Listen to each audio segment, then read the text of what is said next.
Nasdem di tahun 2019 angkanya melonjak tinggi dari tahun sebelumnya. Kalau tahun 2014 Nasdem hanya bisa meraih 6% suara nasional. Di tahun 2019 Nasdem bisa naik tinggi ke urutan ke-6 daftar partai yang lolos ke Senayan dengan angka 9% perolehan suara nasional. Posisi Nasdem ini membuat Surya Paloh semakin diperhitungkan di pentas politik nasional. Kader senior Nasdem yang susah payah membangun partai selama ini, tapi yang diusung ternyata orang luar partai. Bukankah ini artinya Surya Paloh gagal mencetak kader potensial dari partainya sendiri? Rakyat juga makin tahu jika pernyataan ketum Nasdem tidak bisa dipercaya. Buktinya, hanya selisih 1 bulan pernyataan Surya Paloh terkait politik identitas sudah kontroversial. Pada Juni 2022, Surya Paloh mengatakan Nasdem tidak mau terjebak politik identitas pada Pilpres 2024 nanti. Tapi pada Juli 2022, Surya Paloh malah mengatakan politik identitas tidak selalu negatif. Yaitu Saiful Mujani Research and Consulting atau SMRC, Anies nggak ampuh buat mendongkrak suara Nasdem. Mendongkrak. Jadi istilahnya Anies itu nggak bisa menaikkan suara Nasdem. Nah, tapi malah sebaliknya.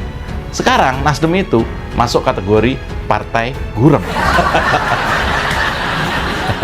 Minimal kata SMRC ya, gitulah kira-kira ya. Waduh. Nggak usah nunggu 2024, yang tadinya itu netizen itu rame-rame bikin tagar guremkan Nasdem.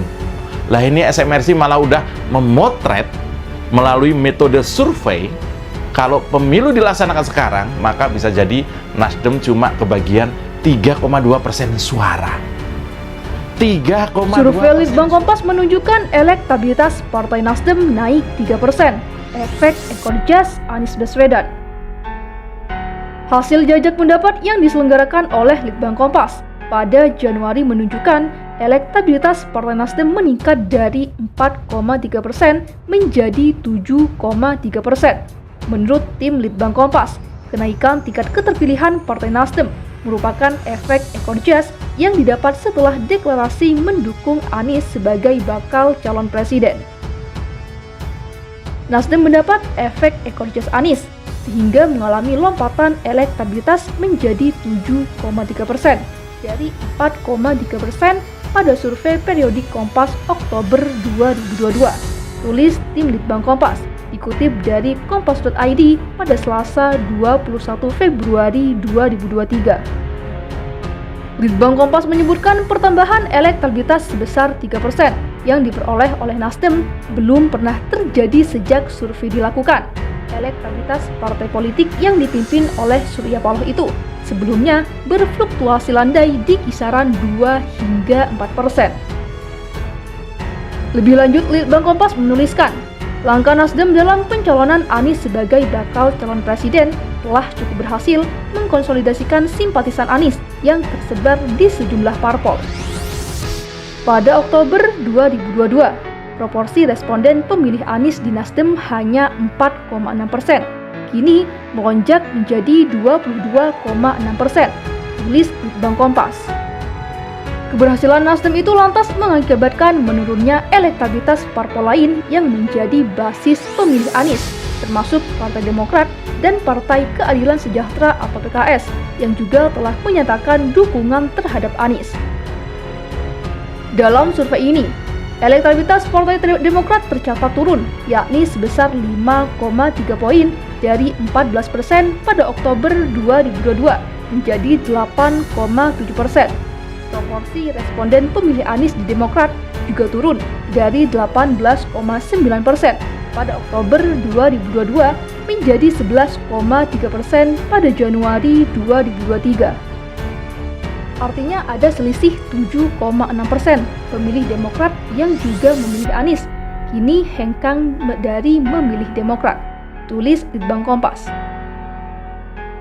Situasi serupa dialami PKS yang elektabilitasnya turun dari 6,3% menjadi 4,8%. proporsi responden PKS pemilih Anies juga turun dari 19,9% menjadi 17,6%. Berikut urutan 10 besar tingkat elektabilitas partai politik berdasarkan jajak pendapat Litbang Kompas pada Januari 2023. Pertama adalah PDIP sebesar 22,9%, Partai Gerindra 14,3%, Partai Golkar 9%, Partai Demokrat 8,7%, Partai Nasdem 7,3%, PKB 6,1%, PKS 4,8%, Perindo 4,1%, P3 2,3%, dan yang terakhir adalah PAN sebesar 1,6%. Jajak pendapat ini berlangsung pada 25 Januari hingga 4 Februari 2023, diikuti oleh 1.202 responden yang diambil dari 38 provinsi di Indonesia. Survei berlangsung melalui wawancara tatap muka, sedangkan sampel dipilih secara acak menggunakan sistematis bertingkat dengan kepercayaan publik 95% dan margin of error lebih kurang 2,83%.